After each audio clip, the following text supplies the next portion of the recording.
రాష్ట్రంలో గంగమ్మ ఉగ్రరూపం వేలాది కుటుంబాల్లో విషాదం నింపింది. దిక్కుమొక్కు లేక అనాథల ఆ కొందరు శివుడి చెంత ప్రాణాలు వదిలితే లక్షల కుటుంబాలు చెల్లాచెదురైపోయాయి. అందరూ కలిసి తలో చేయి వేస్తే తప్ప ఆ మహా విపత్తు నుంచి కోలుకోవటం చాలా కష్టం.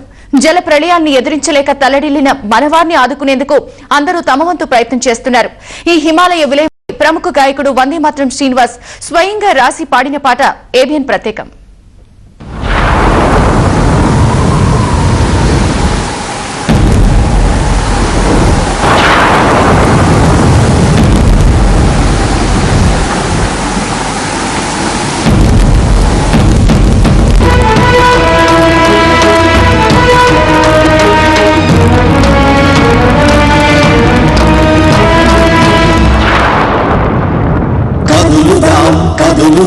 కరుణంటూ లేని ఆ గంగమ్మ సుడిలోన చెదిరిన చితికిన మనవారి కోసం కదులుదాం అలిగిందో ఏమో ఆలకనంద అడుగుల్లో నలుగుతూ నరకమే చూశారు పాపం.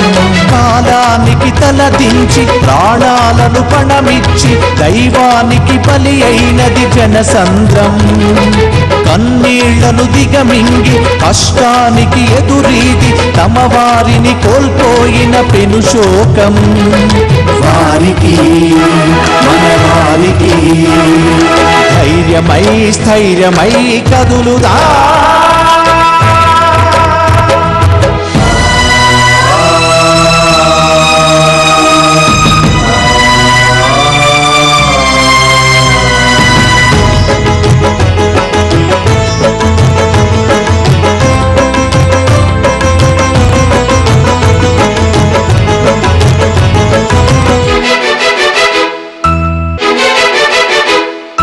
అమ్మను కోల్పోయిన బిడ్డ ఒక పక్క, కొడుకును కోల్పోయిన నాన్న ఒక చోట, అన్నకు కనిపించని చెల్లి ఏ చోట, అక్క పిలుపు వినపడదేమో ఈ పూట, మందాకిని మనసు మరిగిపోయిందేమో, ఎందాకైనా ఎగరాలనుకుందేమో.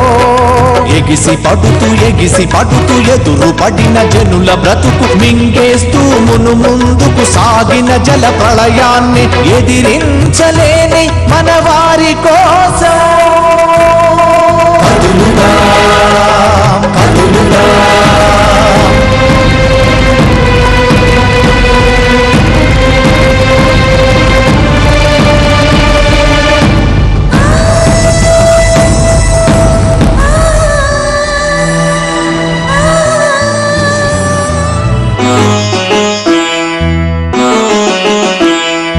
అమ్మ గంగమ్మ తల్లి అని మొక్కారే, అయ్యా ఓ జంగమయ్యా అని కొలిచారే. కేదారునాథు దర్శనం పుణ్యమన్నారే, కైలాసనాథ ఆగ్రహం చవి చూశారే. హిమాలయాలు వళ్ళు పిరుచుకున్నాయేమో, హిమాని నదముల విడుదల కోరాయేమో. ఉరకలిడుతూ బురద వరద పరుగులెడుతూ బీభత్సం సృష్టించిన విలయములోనే విలవిలలాడుతున్న మన వారి కోసం కదులుదా.